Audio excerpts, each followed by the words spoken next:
Adam Johnston, known online as YourMovieSucks or YMS, is a Canadian film critic with a following of over 1 million subscribers on YouTube. He's a channel mostly known for his videos doing exactly what you'd expect from a film reviewer. His most popular works on the site include his review of Cool Cat Saves the Kids, something that would play a part into a well-known copyright abuse drama on YouTube. He was also known for his currently unfinished review of Disney's 2019 remake of The Lion King, and his analysis of the controversy surrounding Kimba the White Lion. He's also a co-host of the Sardonicast podcast, and a somewhat regular streamer on Twitch.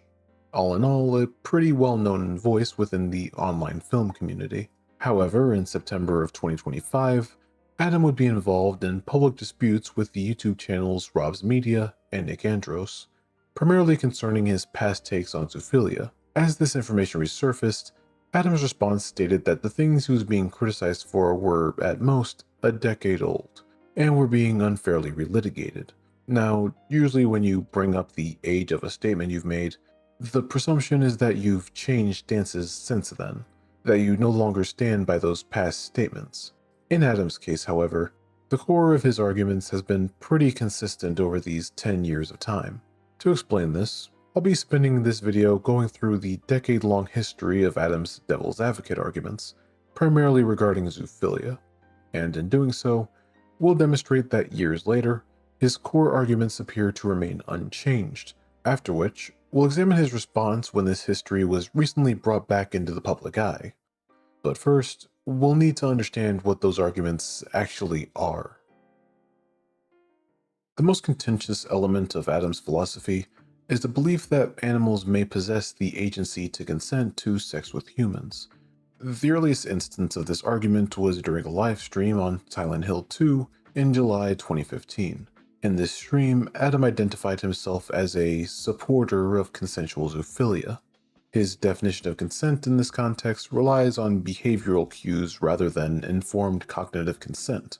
He argued that if it feels good, they're probably okay with it, even suggesting that he didn't need to fuck a dog to prove this, that a dog humping someone's leg was all the evidence he needed.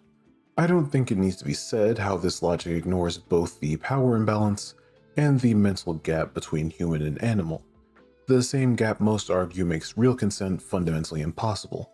Instead, Adam offers a utilitarian view. If the animal doesn't exhibit signs of distress and receives physical pleasure, the act is consensual. However, this view is flawed due to what Adam is defining as consent here.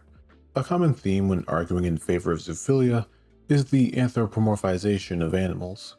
It's one of the main reasons why zoos think they can get so comfortable around furries.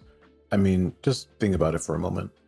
A dog humping a leg is often seen as a display of dominance, overstimulation, or just displacement behavior, not a request for sex. What most zoos will do, and what Adam is doing here, is point to that behavior and portray it as a dog humping a person's leg for the same reason a human might, that being sexual gratification, which just isn't the case for the animal. By interpreting animal behavior through this anthropomorphic lens, Adam constructs a scenario where animal consent could be a tangible fact, rather than projection of human desire onto an animal. The second pillar is a legal argument rooted in the same brand of skepticism you'd see in the early 2010s of YouTube. Adam would constantly make the argument that laws specifically targeting bestiality are discriminatory because they punish repulsive thought crimes rather than actual harm. His logic is as follows. Laws against animal abuse already exist to punish physical harm. If a sexual act with an animal doesn't result in physical injury, then there's no victim. Therefore, laws criminalizing non-abusive sex with animals are based solely on a societal moral disgust rather than protective of the animal. In that same 2015 livestream, he stated that laws that exist against bestiality or zoophilia literally only affect people who are not abusing the animal. By making this framework, he attempts to separate the sexual nature of the act from the abuse, feeding into his argument that there's a slim possibility animals can consent to humans. The problem with this logic is that he supports it by claiming there's no evidence to support animals being traumatized from being violated, unlike with victims of pedophilia. Obviously, there is evidence that animals will show behavioral signs that they've been sexually abused, be it sudden aggression, fear of humans, or in some cases even mental regression. This isn't even accounting for minor injuries that could result due to incompatible anatomy. The issue here is that Adam's argument tries to separate the sexual component from the abuse it can result in, making it easier for him to claim that there's no evidence of those issues occurring in the cases of consensual zoophilia. He stretches this distinction so far that he'll even categorize the prohibition of bestiality alongside that of homosexuality, arguing that history would eventually vindicate him, just as it had for the LGBT community. This is my second least favorite argument made in favor of zoophilia. Want to guess what the first is? The most enduring pillar employed by Adam is the social hypocrisy argument. This serves as a deflection tactic. Whenever the morality of zoophilia is challenged, Adam will pivot to the treatment of animals in agriculture. He argues that practices such as artificial insemination, which he refers to as literal rape, and slaughtering animals for food are objectively more harmful than sexual intercourse. He mentions time and time again that society accepts the torture and rape of animals, whether it be for meat or entertainment. However, will shun people who engage in sexual acts with animals that may cause no physical pain. In an ideal world, I wouldn't need to explain to you the issue with this logic. But this isn't an ideal world, is it? Let me present the logic here in a bit more of a practical example. Imagine you've been in an accident, you're unconscious and rapidly bleeding out. Because the hospital can't reach a guardian or family member, the doctors perform surgery on you without your consent. This is done based on the assumption that in a situation like this, any reasonable person would want to be saved from death. Most people would accept this breach of consent because it's done for the benefit of the patient. But if we follow Adam's logic, then to avoid being a hypocrite, you now also accept an unconscious person being used sexually. Now, you might be a bit repulsed by this concept. That is a good thing, because it means that you understand the difference between a surgeon violating your consent to save you, opposed to someone violating your consent to use you. By ignoring this distinction, Adam's argument accidentally creates a justification for one of the more vile things you can do to a living being. The point I'm making here is that willingly participating in the perceived immorality of the meat and horse racing industries isn't comparable to fucking an animal. This argument is a false equivalence, plain and simple. It would be like saying that we use knives to cut vegetables, so you're being a little bit of a hypocrite for not letting me go around and stab people with it. For Adam, however, this is essentially one of the more enduring pillars of his argument. He frequently cites this, along with multiple media examples to strengthen this claim, specifically pointing to the films Jackass No. 2 and Freddy Got Fingered. Both of these films have sexualized horses specifically for the purpose of gross-out comedy. He argued that if jerking off a horse is acceptable for a comedy bit, criminalizing it for sexual gratification proves the law is policing the intent behind the act rather than the act itself. This is, again, a typical false equivalence. In both of these films, there is no acts of bestiality being committed, as no one is actually having sex with an animal. In Jackass, they get horse sperm due to animal husbandry practices, and have a crew member drink it for gross shock humor. In Freddy Got Fingered, similar work is done here for a crude gag where the main character masturbates a horse on a stud farm. There were multiple veterinarians on the scene to ensure the horse actor was tended to ethically for this gross-out gag. Regardless of whether you find this sort of humor or imagery funny or not, there's no hypocrisy here, as the people behind both examples adhered to both animal cruelty and bestiality laws to ensure none were broken in the making of these films. So with that out of the way, we're now familiar with the three pillars of Adam's argument. Now we can see how this argument has progressed over the past decade. Okay, so to get fully immersed into his stances on bestiality, I believe it would help to know his views on fictional content. To give you a bit of a baseline, one of the earliest examples of Adam arguing in favor of this type of content would be back in February 2016. During a casual stream of The Witness, he gets asked a pretty simple question from his chat. Should animated child porn be legal? Yes, it should be. You shouldn't be able to go to jail for drawing something, even if it's like disgusting and people don't agree with it. Yeah, it's like. Like, you can just not look at it if you don't like it. There's no victim to drawing something. Yeah, I love it when people think that like an actual baby's been harmed by drawing one. It's like, what? Are you like mental? I know that like people get uncomfortable, but like Yeah, exactly. You there's shouldn't no logic. jail people for being uncomfortable.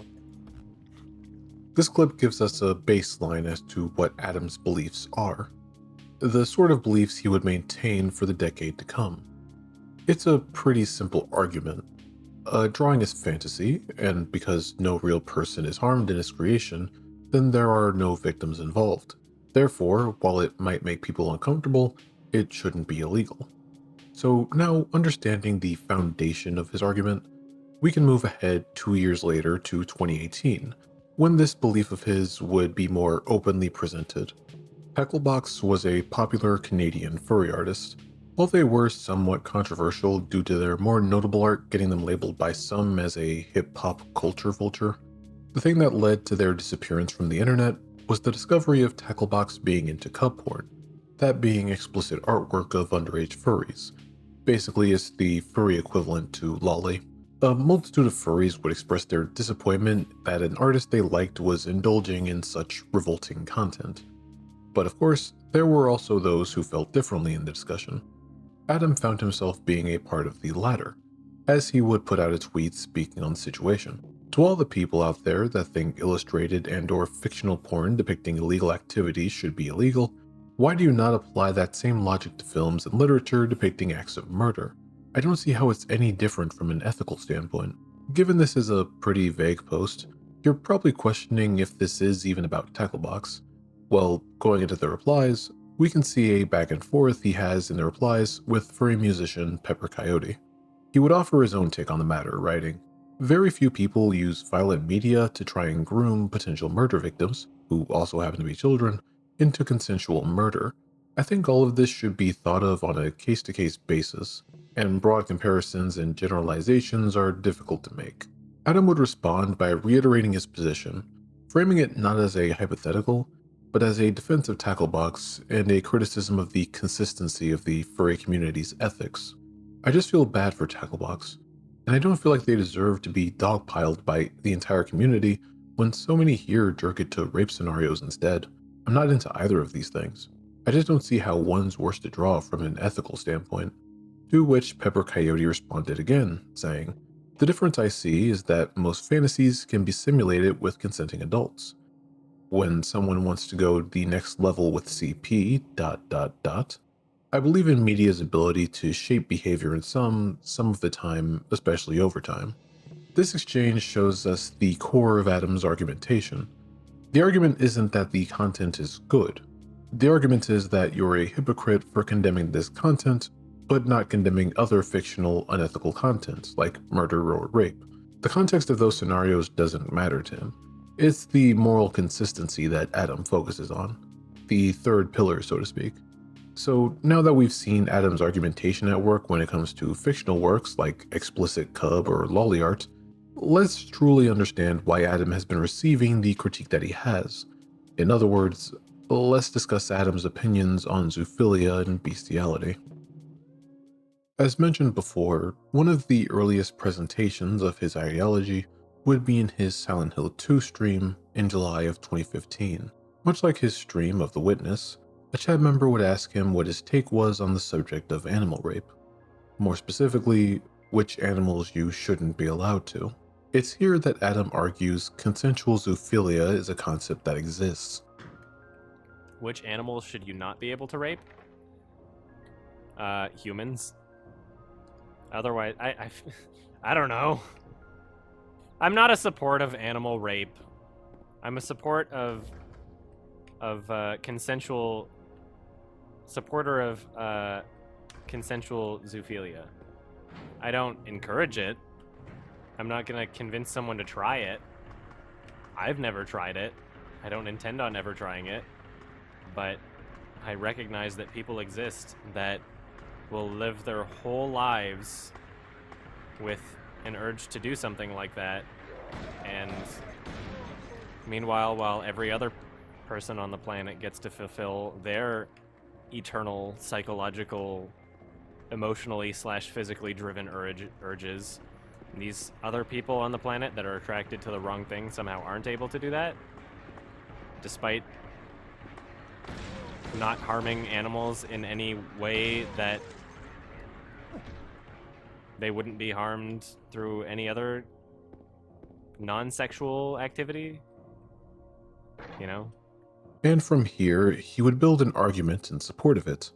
This argument primarily consisting of the 3 pillars we went over earlier.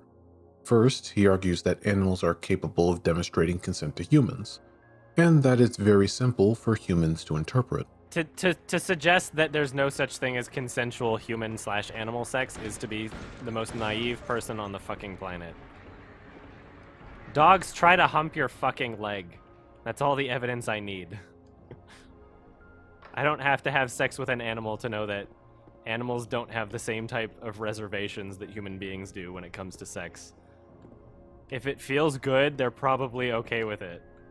If they try to bite you or run away, that's probably a sign that they're not okay with it. So the argument that, oh, you can't tell if it's consenting or not, even though it's clearly enjoying itself. Okay. Such bullshit. Second, he makes the legal argument that laws targeting zoophilia are inherently discriminatory. He argues that animal abuse laws already exist to prosecute any actual harm. Therefore, bestiality laws only serve to punish people who aren't harming animals, as he puts it. Zoophilia laws, I'll say this again, I went on this same rant in like 20 other videos. Zoophilia laws are laws that exist that only affect people that are consensually having sex with animals without abusing them. Animal abuse laws already exist. If somebody had sex with an animal and the courts determined that the animal was abused by somebody having sex with that animal, then they would already go to jail over animal abuse laws. Laws that exist against bestiality or zoophilia literally only affect people who were not abusing the animal. So if somebody sucks a dog's dick, or if somebody like bends over and a dog starts fucking their butt and they get caught, like even if they just didn't move or whatever, even if they just like lubed up and let the dog do what it wanted to do or something, and they got caught and the dog clearly wasn't abused and everybody in the courtroom determined that there was no abuse taking place, they would go to jail. That's what those laws are for.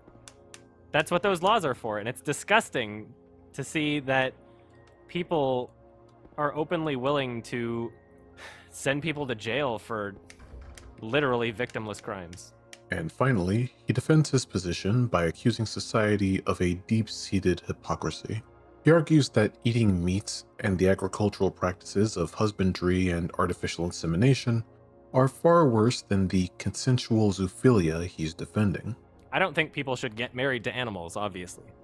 Marriage is a very complicated thing, but I understand that some people would immediately make that argument like, oh, you want people to get married to animals? Nope. I just want people to have the same freedoms as other people. If you're allowed to put a metal electrocuting rod up a pig's asshole to castrate it, if you're allowed to glove up your hand and shove it up a cow's asshole and artificially inseminate it with another cow's semen, literally forcing a pregnancy on that cow, raping the cow and forcing it to get pregnant by another cow that it did not have sex with, then if you stick your dick in a cow, why should you fucking go to jail? That doesn't make any fucking sense.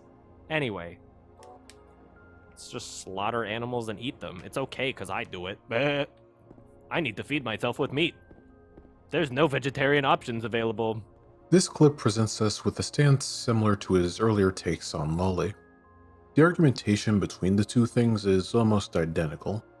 A belief in consensual engagement, combined with a legal argument that any law against it is hypocritical as long as there's no victim. This 2015 rant of Adams is a good stepping stone to see the evolution of his ideology. These aren't just a constant stream of badly worded takes he's giving here. It's a complete framework of his ethics when it comes to zoophilia. This can be gathered near the end of his rant, which gives us not only a confirmation that these are his beliefs, but a piece of context that will come up later a few times. Where am I going? I went on a huge rant. Anyway, if you can't tell, I had a giant beer. I had a giant beer and I haven't eaten that much today. I'm a little tipsy, but I stand by these statements. If I'm crucified for these statements, then 20 years from now, people will look back at this and be like, "Wow, I can't believe all these people were that stupid to crucify him for those statements." I believe that by making these statements that I am on the right side of history, is all I'm saying. So not only does Adam believe that these statements put him on the right side of history, but he also mentions that he's inebriated in the same breath. He admits to being intoxicated, but makes sure to confirm that his viewers know these are his genuine core beliefs. Beliefs that would follow him through the coming years. At least 10 of the 20 years until his predicted crucifixion. He's still got another decade to go for that. The very next day, in the comment section of that Silent Hill 2 video, a viewer decided to question Adam on a certain part of his 18-minute monologue. Anyway, I totally welcome a conversation about this and like the comment section and all that. Like, I'm not the type of person that is held to my beliefs so permanently that I can't have my mind changed.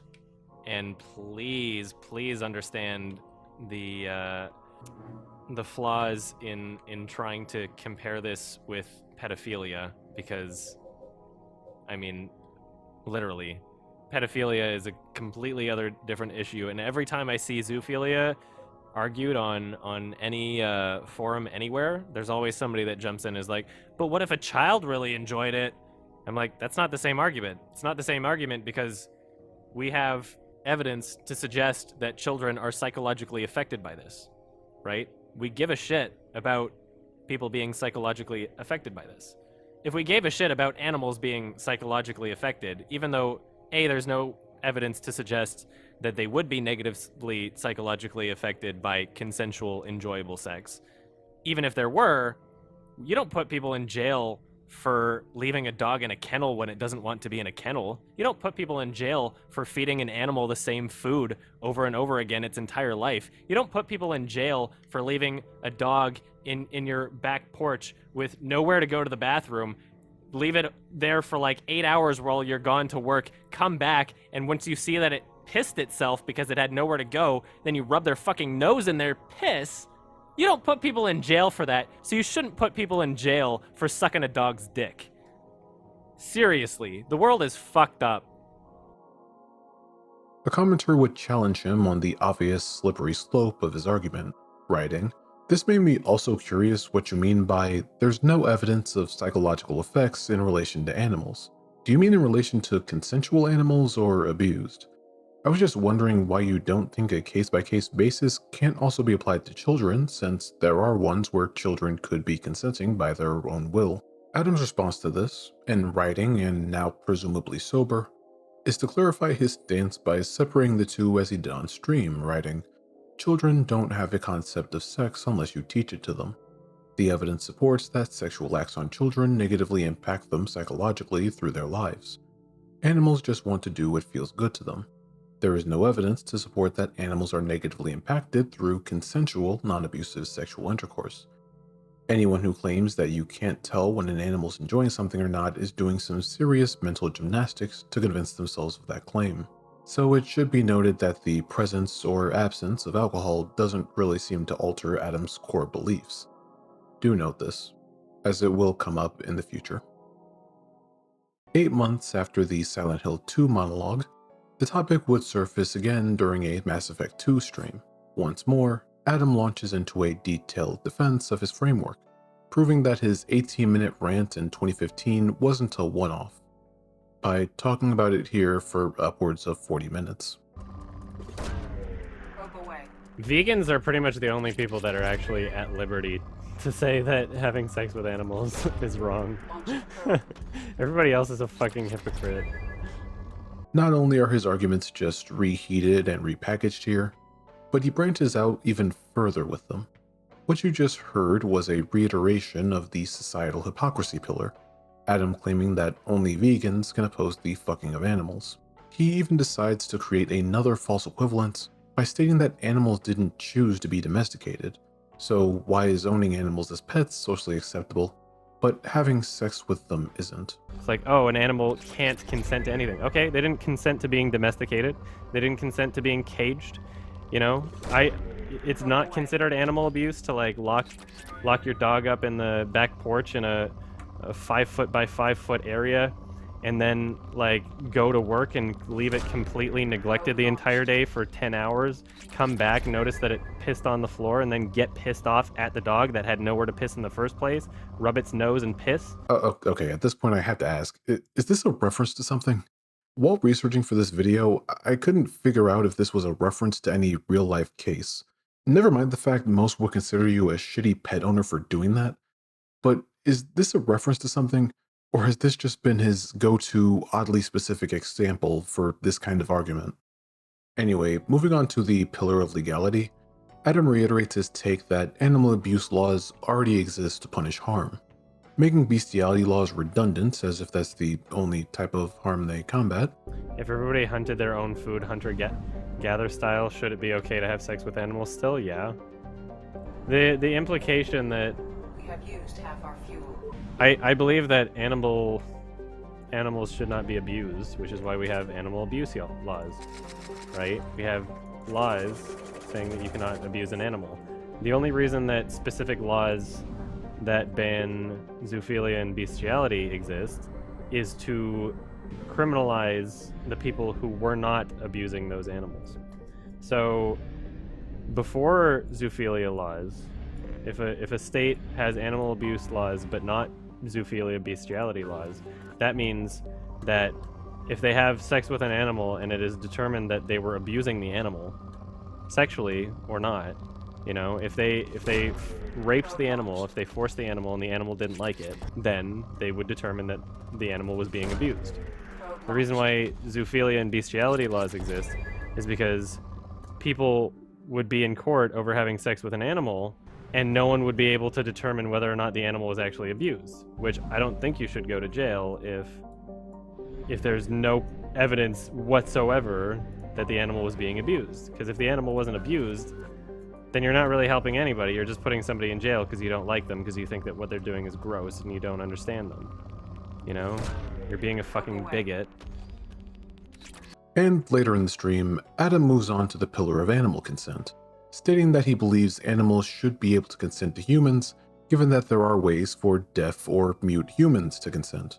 He then leads into an argument where he says that if you think animals are completely incapable of consenting to sex, then petting an animal must also be considered non-consensual or abusive, which supposedly contradicts how pet owners interpret their pets' enjoyments. Oh yeah. So I'll explain the no consent thing, right? Because you're saying that animals can't give consent, right? So if let's say animals can't give consent, which I would argue that they can, you can give non-verbal consent even as a human being. You can have two human beings that speak completely different languages and give cues to each other in order to have consensual sexual intercourse. You can have sex with a deaf and mute person and still, like, just because you can't verbally communicate, you can still give consent. But I mean, in terms of an actual animal, you cannot. It is extremely naive and ignorant to suggest that you cannot tell whether or not an animal likes something. So if you're saying that there's literally no instance that an animal can give consent, then what you're also saying is when you rub a dog's belly and you're touching their nipples, that is almost rape. You're saying that there's no way you can tell if a dog likes something. You're saying that by petting a dog, if a dog comes up to you and really like wants to be pet, if a cat like goes around your leg and very clearly wants attention, if you're saying animals can't give consent, then you're also saying that when you pet an animal that is clearly enjoying it, that they very well could be screaming in pain internally and just are so stupid that they don't try to run away or don't try to give any signals that they don't want something.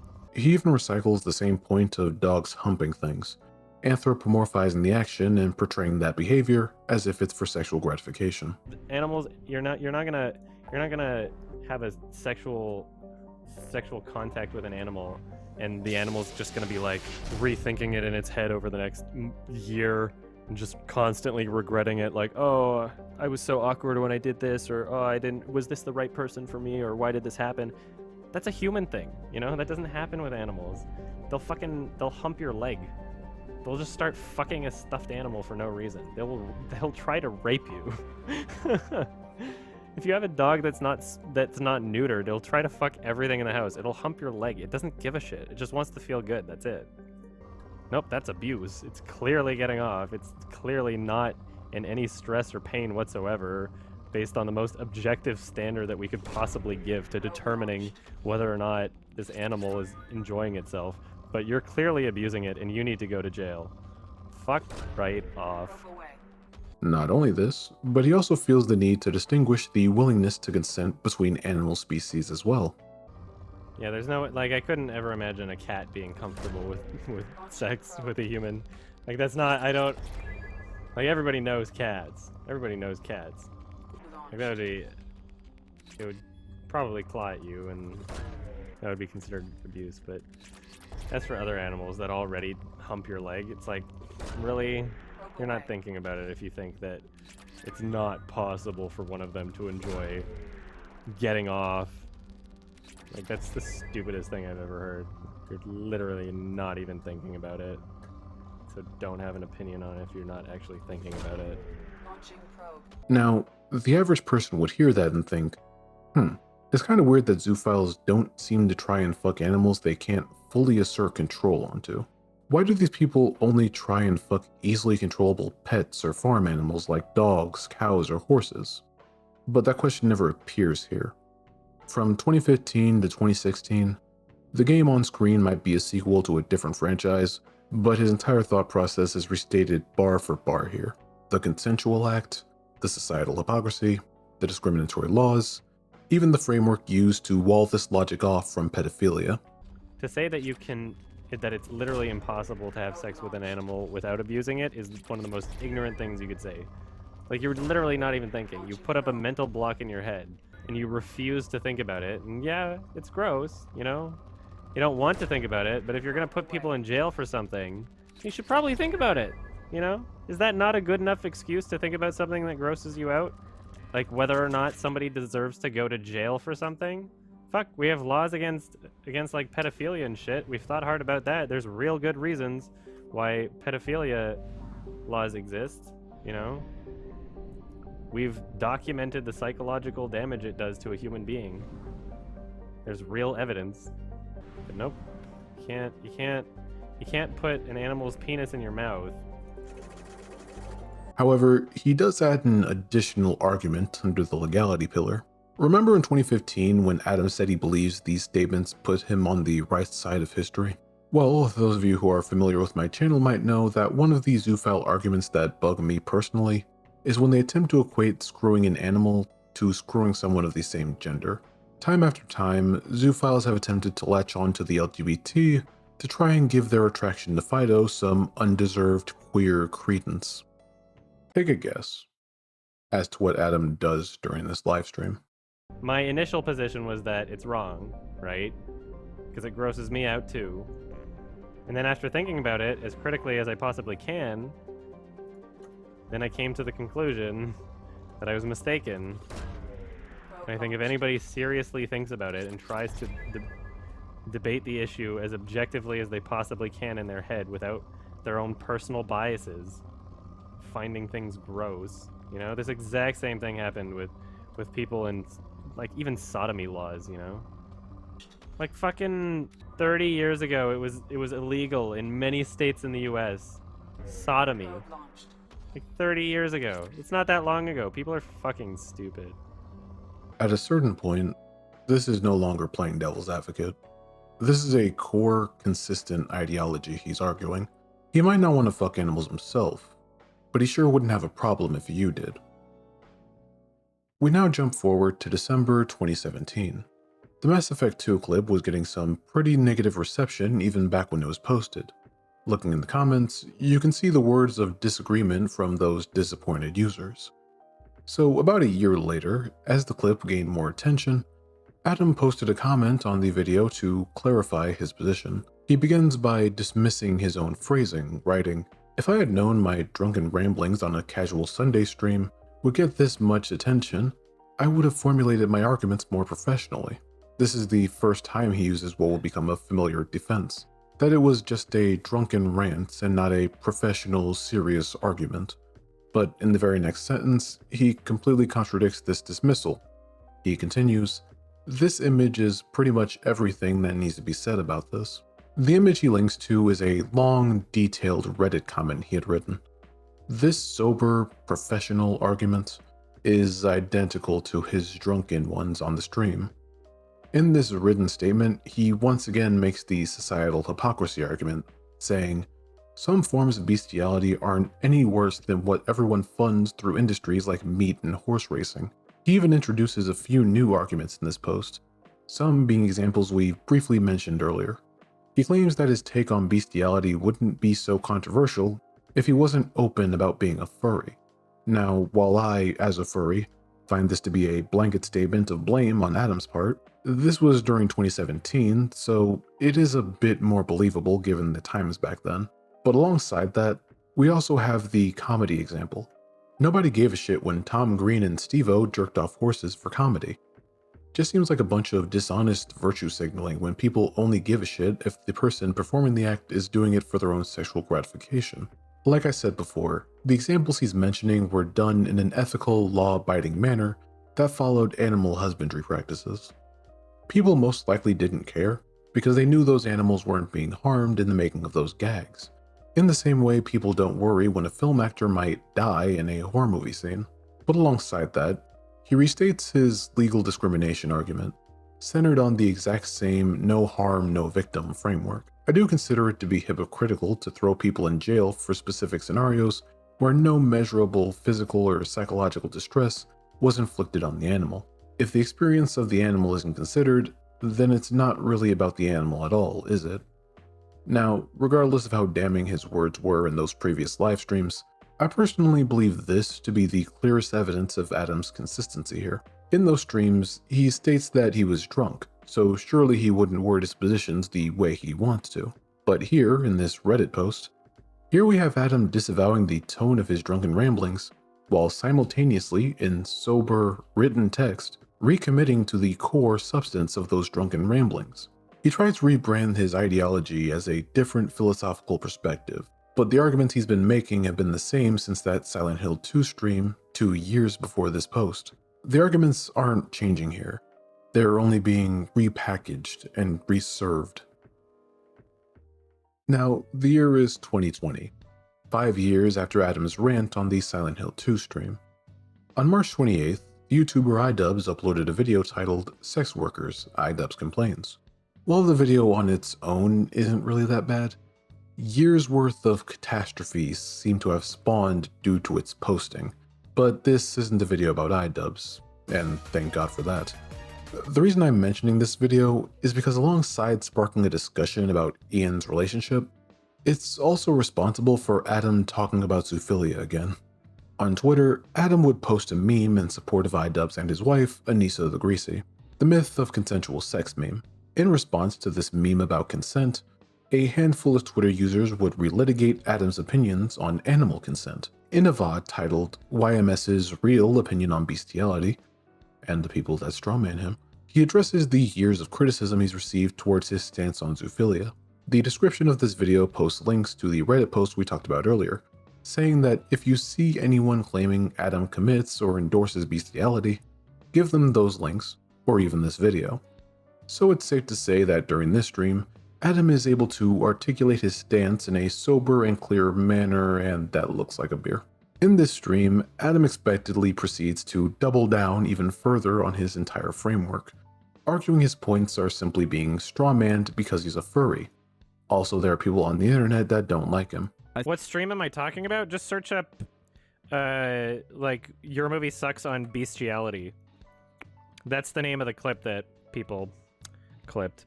And it's like literally just me and one of my like drunken Sunday streams. And I go on a bit of a rant because the people in the comments section were being stupid. And they were saying a bunch of like actually retarded shit. But of course in that video you can't see what the Twitch commenters were saying. But yeah, I mean like the problem is like it is possible to watch that video and interpret what I've said in the most uncharitable way possible. And there's a lot of people that just hate furries and they want to like make the connection between furries and bestiality and say like, oh yeah, well obviously because he's a furry, you know, then that means he wants to do this. There are those types of people. There are also people that hate me for things that I've said about certain movies. There are people that hate me for my personality, and they all congregate around this single material. Because in terms of like my character, there's really like not much else that they can use against me, right? And there are people that like really, really want to believe that I'm a bad person, and so this is as close as they get. You know, I'm not like taking advantage of people. I'm not like abusing anybody. I'm not like being a massive asshole to people or like stealing money or anything. It's literally just, oh, this guy has an opinion on something and I disagree with that opinion. And I'm going to get very emotional about this person's opinion and try to present it in a way where I can connect the dots and it's no longer just an opinion. No, this is actual abuse from his words, right? The furry hate was believable in 2017. It's kind of wearing thin in 2020. But starting with the social hypocrisy pillar, he says that the outrage against his take isn't genuine since people eat meat and support meat and horse racing industries. It's like, I don't know. You go to some of those like Twitter threads of the ones being like, you must never forget that this man said that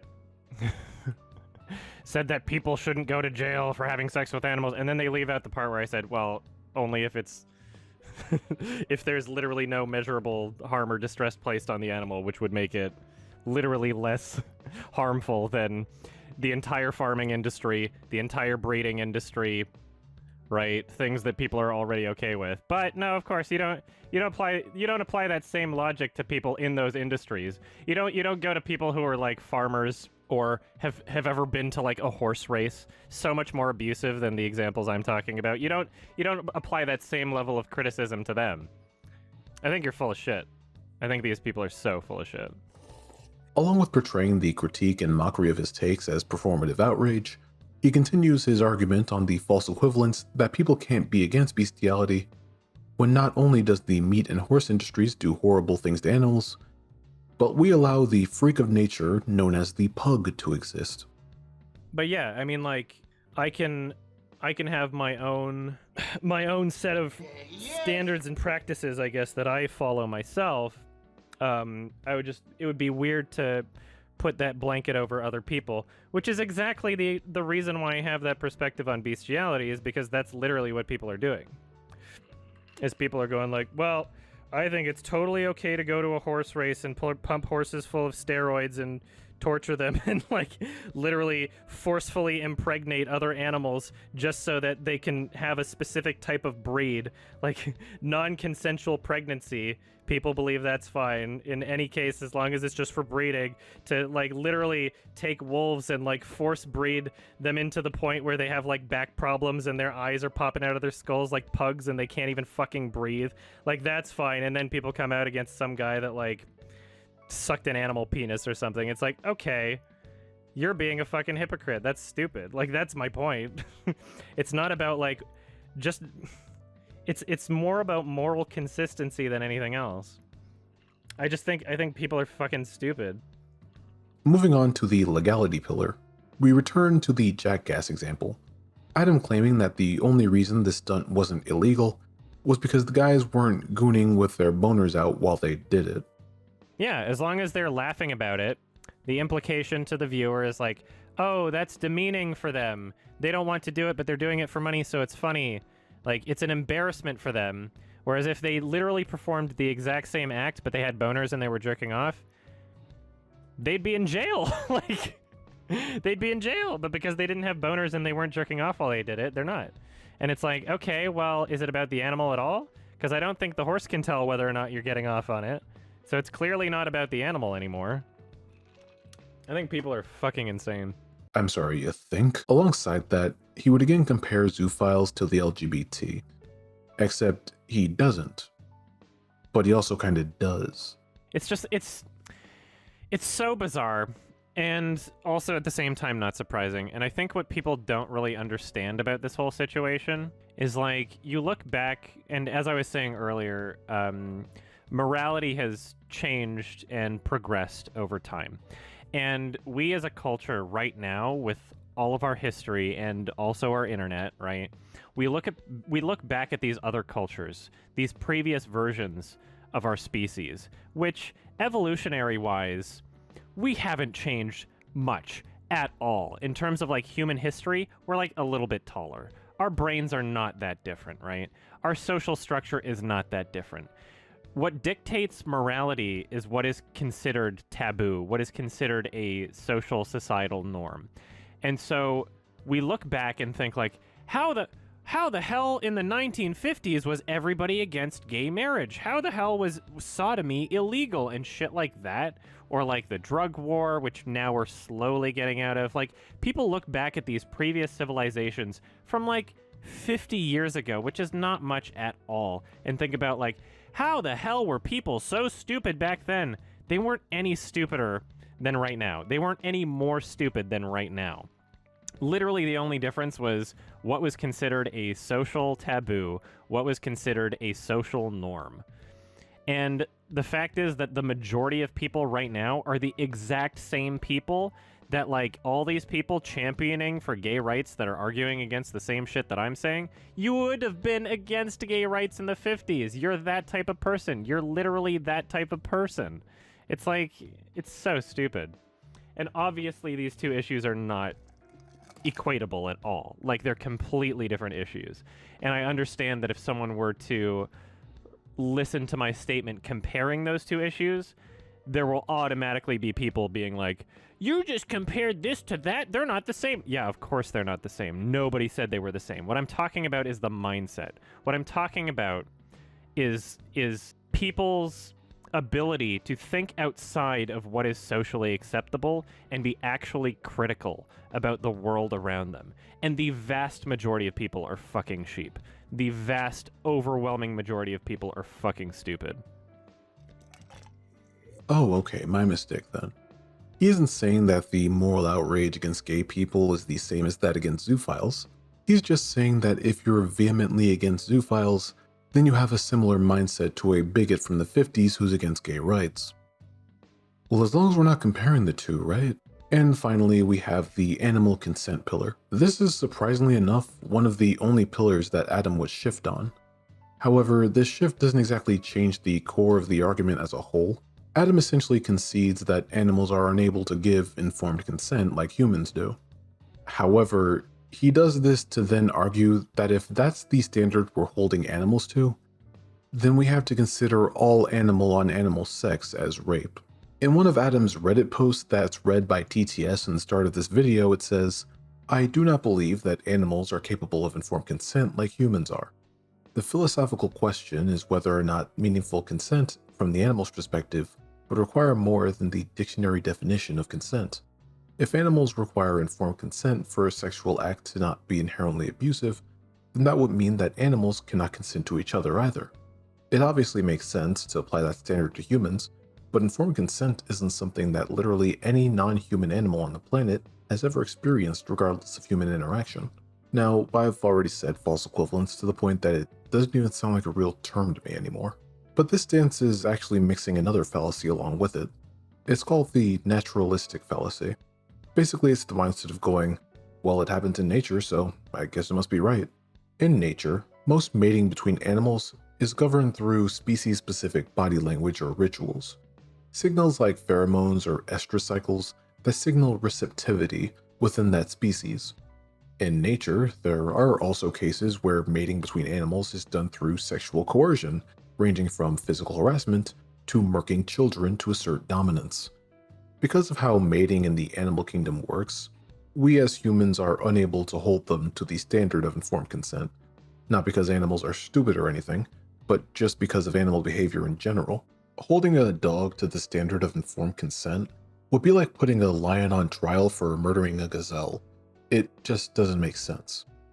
And so because we can't hold animals to the same standard of consent we hold humans, sex between human and animal would be considered non-consensual. To say otherwise would be to imply that there are cases where humans don't have to abide by informed consent, something that no one would be stupid enough to argue because we all know where that talk is going. The year is 2020, and Adam's drunken rant still seems to be holding firm 5 years later. Not that he ever walked it back or anything.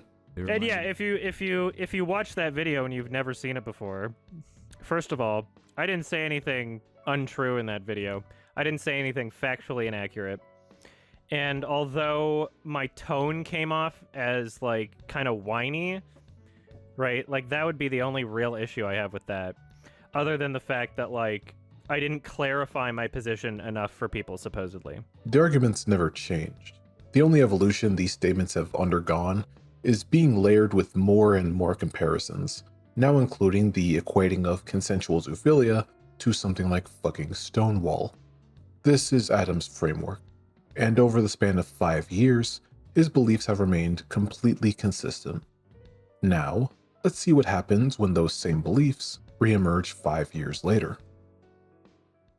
So, after his 2020 stream, Adam largely stopped discussing his zoophilia framework in more public streams and videos. For the next several years, the topic seemingly went dormant. It didn't die out per se, it simply went dormant. The genie was already out of the bottle, there was no putting it back in at this point. However, these opinions of his would rarely resurface on their own. More often than not, they would pop up as a secondary controversy whenever Adam faced public criticism for something unrelated. One example I could find was back in 2024, where his 2016 review of the film Moonlight had resurfaced. The score by Nicholas Britell packs an emotional punch, but it also helps the film stand out. A soundtrack mainly comprised of beautiful violin is far from what you'd expect coming from a film taking place in an urban ghetto setting. And that's one of the most important things to take away from this film, is that it's not in any way some kind of pandering ghetto gangster flick that can't go 2 seconds without playing some shitty R&B song. This is a genuine and personal film that is more about the experience of the main character than anything else. When this clip was spread, critics of YMS were pointing to its racially coded language. Alongside this, Adam's arguments against bestiality were inevitably brought back up with it, used as further evidence of a pattern of poor judgment. As far as I'm aware, Adam didn't issue any major response to this, but the point of me bringing this up is to point out that during his 5-year gap, his opinions on the subject of zoophilia were never swept under the rug. They were simply left dormant, a part of YMS lore to be litigated at any point deemed necessary. Any point like September of this year. Rob's Media is a YouTuber I can only really describe as a variety commentator. Looking through their channel, he does seemingly just talk about weird internet stuff he finds interesting. However, it seems one of the more popular series on his channel at the moment goes by Idiot Influencers, a series where he goes over the history of multiple less than desirable content creators. On September 5th, 2025, he would upload an episode of the series focused entirely on Your Movie Sucks. This video is what I would refer to as the common sense or gut reaction to hearing the arguments that Adam makes. The video was a compilation of Adam's statements concerning the topics we went through earlier. This is the video that would bring a multitude of new eyes, like myself, onto Adam's past arguments. It presented his moral consistency as a pattern of degenerate and twisted behavior, rather than some philosophical perspective. As you can tell, the video had gotten a pretty effective amount of traction, re-sparking discussion concerning Adam's ideology. In fact, it was so effective at re-sparking discussion that Adam's response to this video was both immediate and, admittedly, heavy-handed. 3 days later, Adam would make his first public response to the video.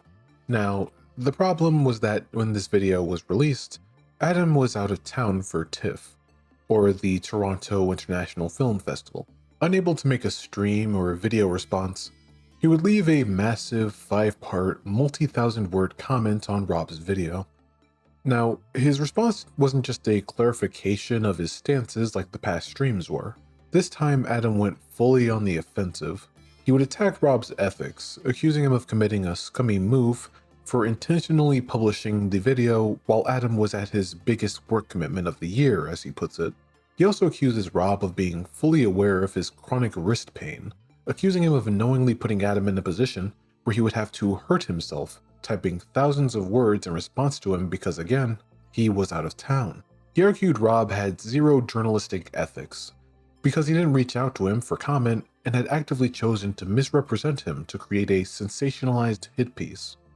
He then went on a point-by-point rebuttal of the video's claims, accusing Rob of lying knowingly and maliciously about his Prince of Egypt review, before relitigating his entire 10-year-old framework, reinstating his moral consistency argument about animal breeders. But the core of Adam's response wasn't about arguing his points again. It was to make a nuclear accusation back at Rob, something that would hopefully destroy any credibility Rob's video could have. In all caps, Adam repeatedly accuses Rob's media of not only having an audience that's provably full of minors, but also claiming that Rob was a groomer who was sending nudes to minors. His justification for this claim was that Rob's video wasn't age-restricted, had displayed the user handle of Adam's public not safe for work Twitter account, made a joke about Adam having sex with an African-American man, colloquially known as getting blacked, and described pornographic artwork he commissioned of Scar from The Lion King. What really ties us all together is Adam's bizarre sexual obsession with Scar, the main villain of Disney's The Lion King. He loves Scar so much that he's commissioned someone to draw his persona caressing the cock of an anthropomorphic Scar.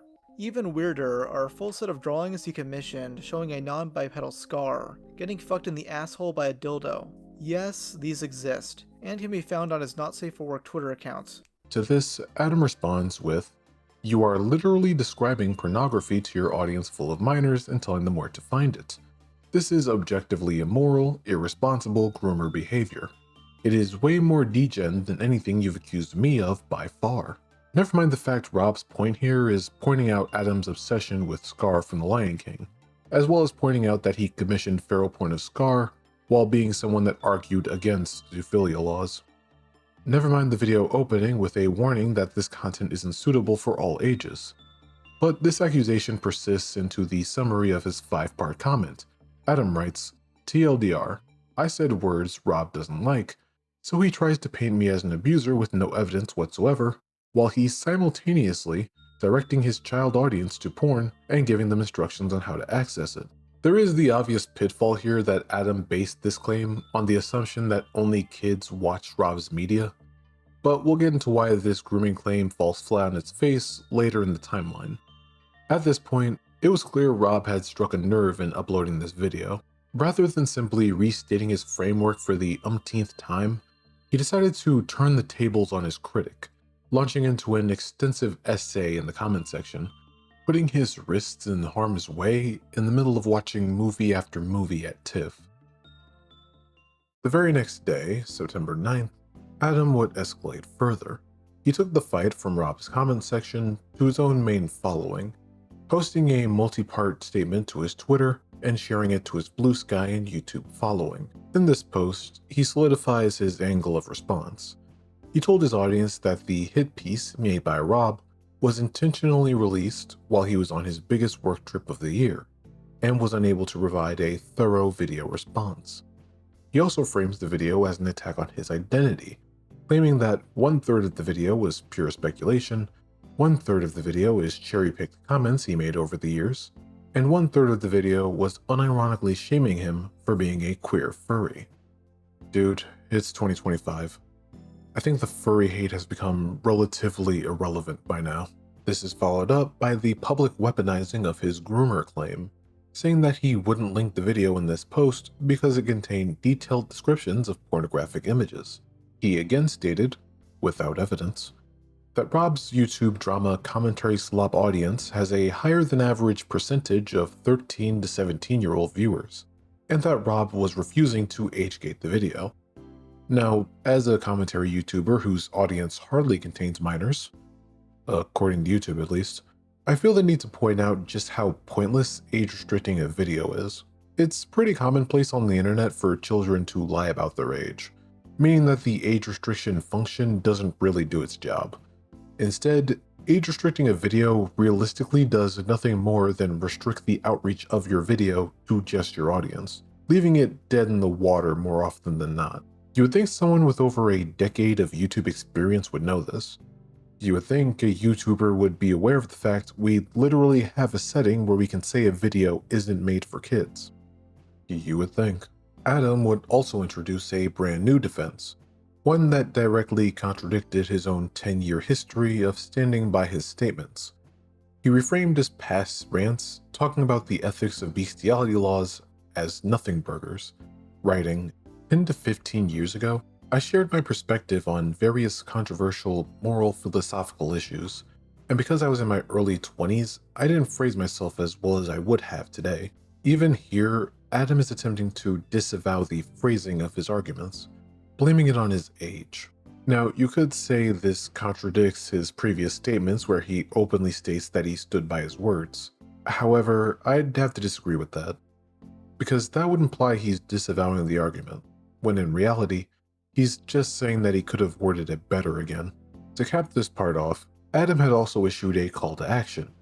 In his post, he claims that Rob's mention of his public not safe for work Twitter account on a video that wasn't age restricted was unacceptable and a clear violation of YouTube's terms of service.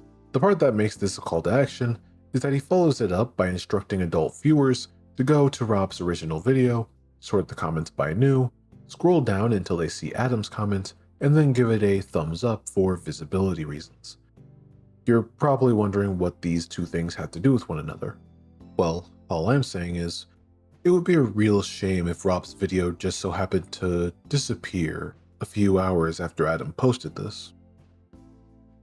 So a few hours after Adam posted this, Rob's video was taken down by YouTube due to audio that violated its nudity and sexual content policy. Adam would immediately take a victory lap on Twitter, framing the takedown as a complete vindication of his groomer accusation.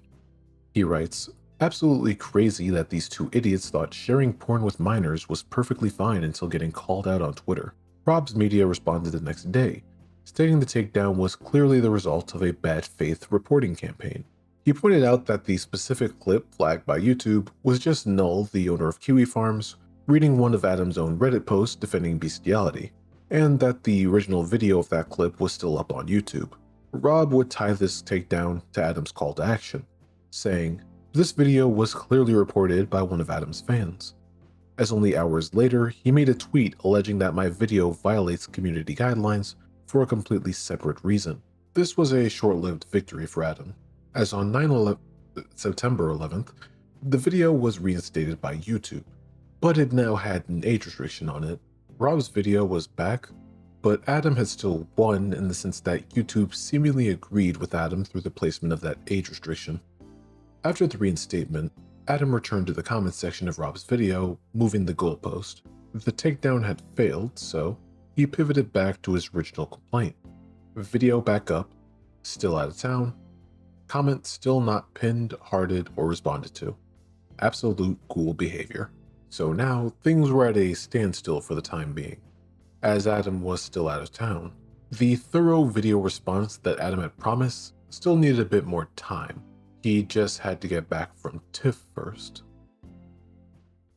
On September 17th, now back from his work trip, Adam released his definitive response, an hour-and-a-half long stream VOD.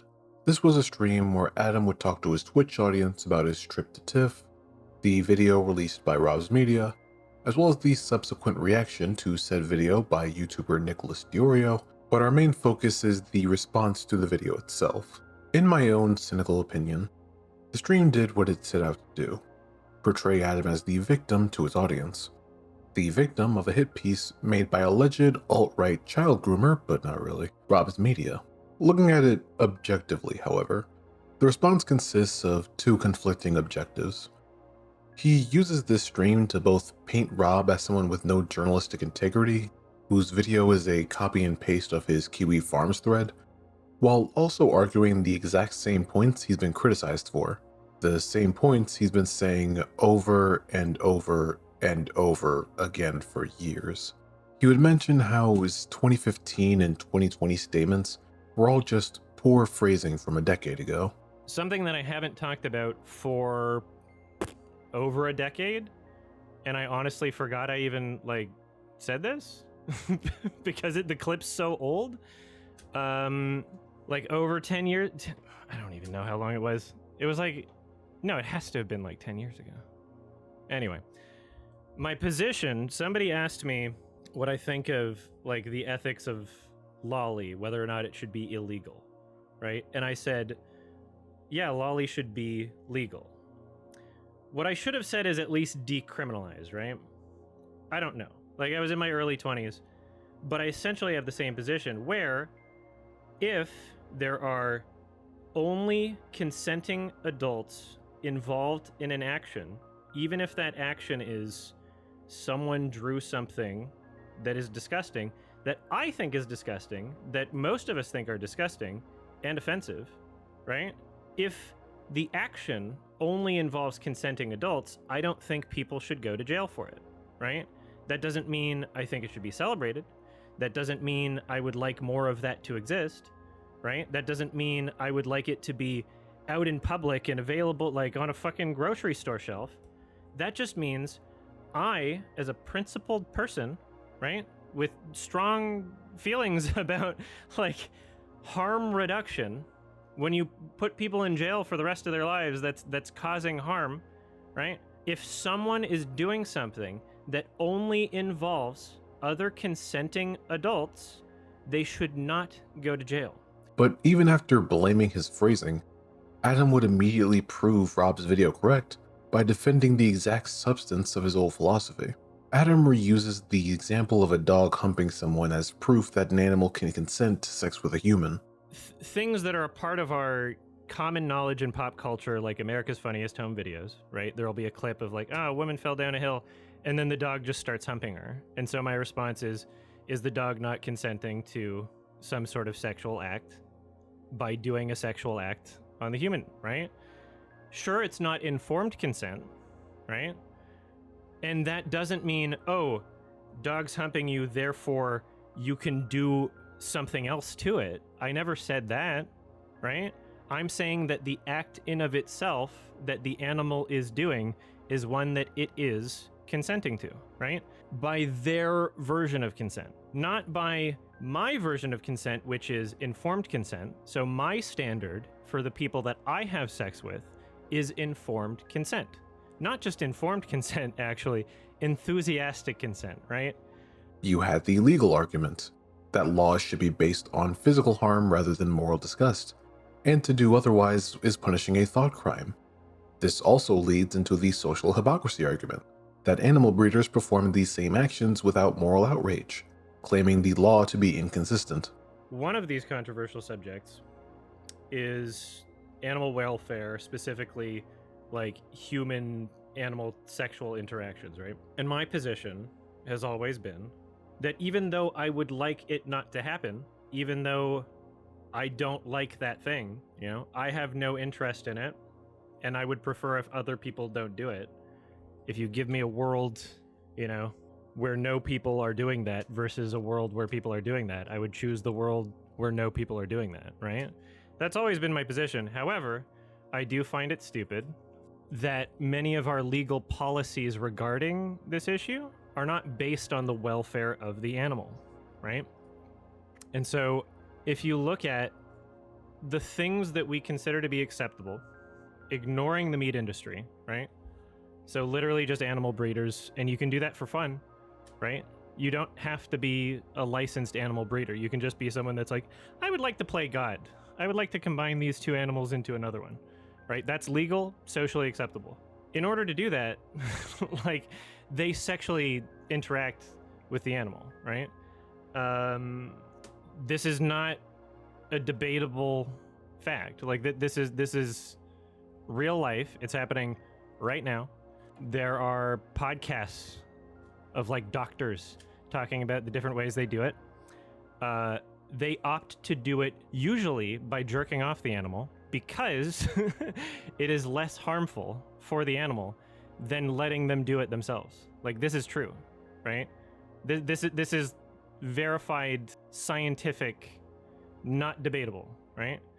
And so that same action, right? If somebody is doing it but has a different thought in their head, right? If their thought isn't, oh, I'm going to take this semen and force another animal to be pregnant because I think it's funny or whatever, and I just would like to play God. If that's not their thought, but their thought is instead, oh, this is hot or whatever, people believe that person should be in jail. Which, if you believe that, that's fine, right? But just admit that you want them to be in jail for a thought crime, right? You want them to be in jail because of what was happening in their brain, not because of the welfare of the animal, right? If it was because of the welfare of the animal, then you would also believe that other people should be in jail for doing the same thing. Again, not even considering the meat industry, not even considering that. In this response, we also touch back on the grooming claim, Adam again making the assertion that Rob's audience is composed primarily of minors, with no actual proof to this claim. Adam's reasoning for this was that people were sending hate towards him after Rob's upload. So they released this video of me while I'm at TIFF. I don't even know about it until like 3 days into it. And the only reason I find out about it is because I'm getting messages on my phone being like, "You're a pedophile," posted to my Facebook. I'm like, what?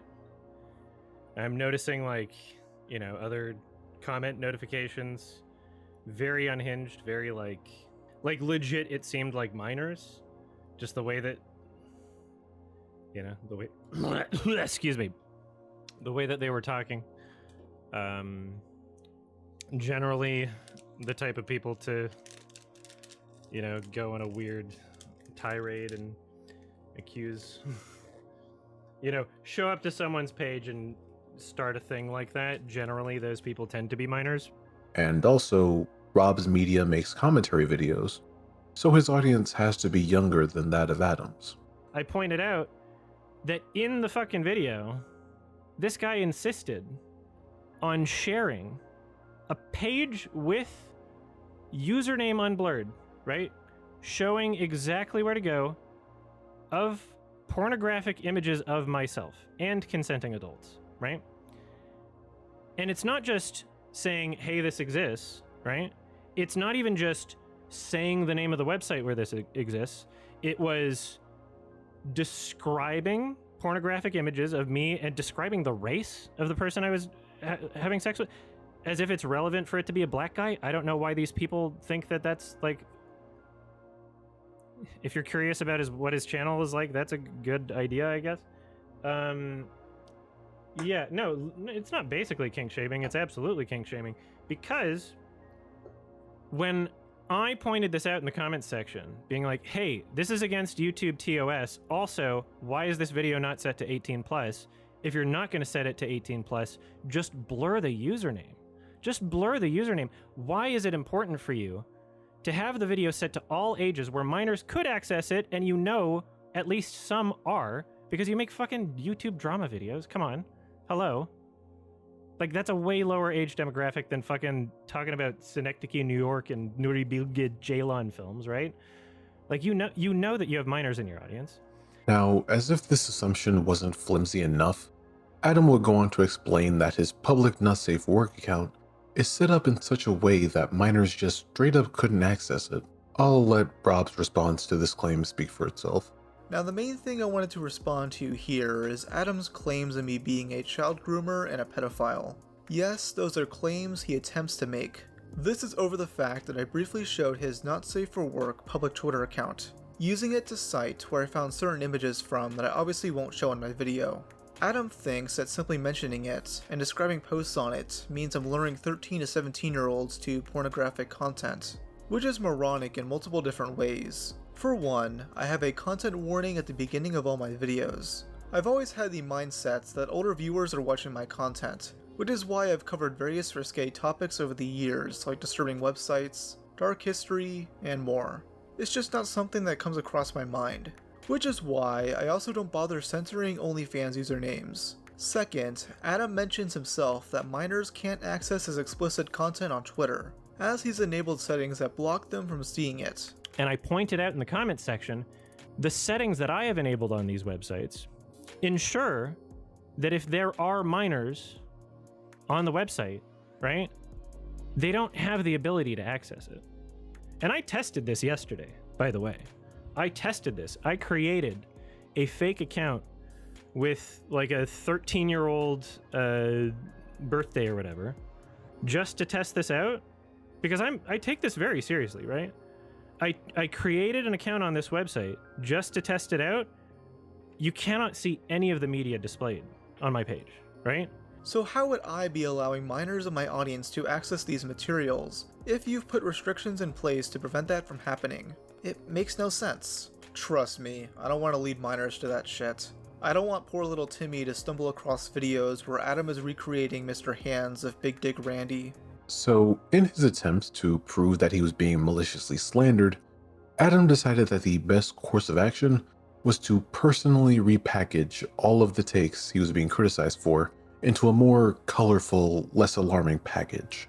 He simultaneously claimed that this was all just naive early 20s phrasing, while delivering a passionate, hour-long defense of that exact same unchanged philosophy. I'm not going to have the time or energy to respond to all of it, but at the very least, this video now exists. It's a new one, so even though people could easily have linked the fucking one 5 years ago when this happened, this is the new one, I guess. A more thorough, explanation of everything I've already said. Completely harmless thought crimes that I myself don't even participate in. But my thought crime is believing that other people shouldn't be in jail for thought crimes. That's my thought crime. Yeah. To reiterate, having sex with children is bad. I don't want to see people having sex with animals. I would prefer people not to. I would say in most cases it's probably bad. There's some ways in which it's probably not that bad. I don't know. Maybe not worth throwing someone in jail over. Again, animal breeders, literally, this is a scientific thing. Shouldn't be controversial. He confirmed that his beliefs were still the same ones Rob was criticizing him for, and showed that his groomer counterattack was essentially just a way of getting heat off of himself. The guy who made the video refused to pin my comment for transparency. And yes, in that comment, I say this is grooming behavior, and I call him out in all caps, and I do a little schizo shit, right? I was ass mad because I was typing this as I was at TIFF in between fucking, running around watching 4 movies a day, right? The thing that doesn't make sense to me personally, though, is why he would decide to be so carefree with the groomer label. He was aware other commentary channels would look into the situation. He even says he expects more coverage to come at the end of his response. I don't know if I covered everything. I don't know if it's possible to cover everything, because this is a situation where, the more people that comment on this, and there's gonna be more, they've made it very clear that they're trying to get more people to comment on this. The more people that comment on this, the more I have to address. It's like, what is the Sam Harris argument about, someone's lighting a small fire every, fucking 10 seconds, but it takes 10 minutes to put out the fire? So why make a flimsy accusation that someone's a groomer when you expect more eyes to be put on the situation? It just doesn't make sense. And since we're on the topic of eyes being put on these claims, 9 days after Adam's response, we would see one of the first major rebuttals to Adam's stream, that being a video posted by the YouTuber nikandros. He would post a video that directly challenged Adam's new 2025 defense. The video was set to refute Adam's response using his own words against him. This is the video that would relitigate Adam's Silent Hill 2 ranting, as the commentary channels covering this weren't aware of it until this video had shed light on it. nikandros used this clip as proof that Adam's devil's advocate arguments weren't just philosophical exploration, but an outright endorsement he's been arguing for onwards of a decade. nikandros also uses this video to point out another hypocrisy with Adam's groomer claim against Rob. pointing to a past video where Adam is searching up predator porn during a watch-along of the movie Prey. In his response to Rob's video, he decided to accuse him of sending nudes to minors and for grooming children. He repeated the claim on Twitter and then retweeted an implication that Rob is a pedophile. What's the basis for these claims? Rob showed the name of Adam's NSFW Twitter account and described some posts from it. Adam claims he is worried about kids being funneled to the account through Rob's video, so why didn't he set that account to protect it? It's his account. If he genuinely believed that masses of minors were flowing to it, shouldn't he have done that? Adam clearly doesn't believe that this is a real issue. It's a total distraction. He did a bit in one of his videos where he shows himself going to a furry porn website and then describes some of the posts. Make love, not war. Why can't they use a professional movie budget for CG for something that's actually worthwhile? Like pornography. Predator pornography. I should look some up right now.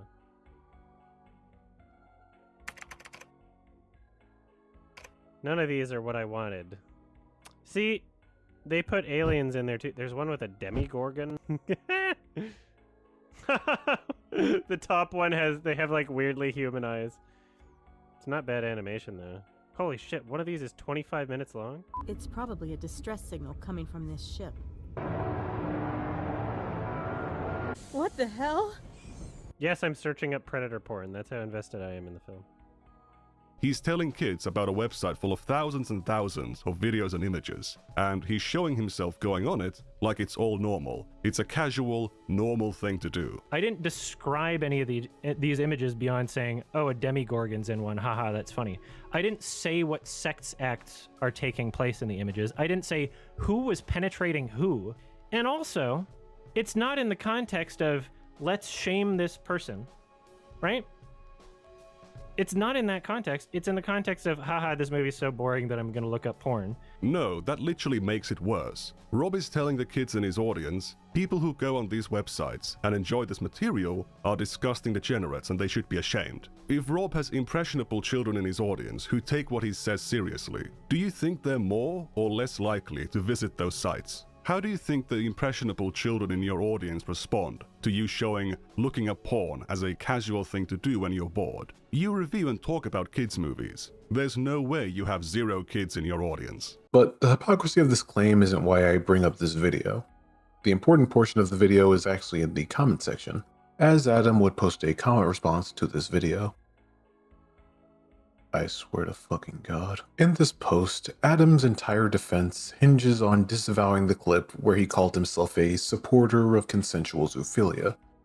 As was mentioned in that stream, his explanation for this post was that he was drunk.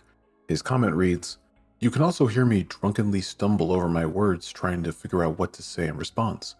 Needless to say, I do not stand by that comment since it was phrased in a way that doesn't accurately represent my beliefs.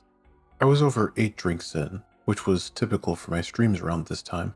So again here we have Adam explicitly disavowing the wording of his statements, blaming his drunken early 20s self for terribly communicating his points. But Nikandros would immediately fact-check him in the replies, using Adam's own video as evidence. He rejected the drunk defense, saying, "In the original video, you stated I hadn't eaten anything. I had a giant beer earlier and I'm a little tipsy. If you were intoxicated enough for it to significantly impact your judgment, it'd be noticeable to the audience." Then he pointed out that Adam wasn't just misinterpreted, he was actively lying about his past position. At the 56-second point of part 4, you state, Because I used to be like very anti-zoophilia, like anything. You know, I used to be like, it's wrong no matter what happens. The implication is that you're now not anti-zoophilia. How do you describe that position? Could it be a supporter of zoophilia, like you said? Adam tried to pivot back to his harm reduction argument, comparing his stance on zoophilia to his views on scat fetishes or hard drugs. These are things that he doesn't want to indulge in, but doesn't believe people should be jailed for these things. Nikandros dismissed this entirely, arguing that Adam was missing the entire point of the public's disgust. He states, "The big piece that you're missing is that in most people's eyes, their issue with zoophilia isn't just how it affects the welfare of the animal, it's also about what it says about the person. Wanting to engage with animals sexually is a sign of severe mental illness. and people are concerned that they're potentially dangerous in other ways. To put it bluntly, this interaction was a disaster for Adam. It presents just how flimsy the excuse of being drunk during these clips is, when statements he's been making for years on end are disavowed due to a few drinks.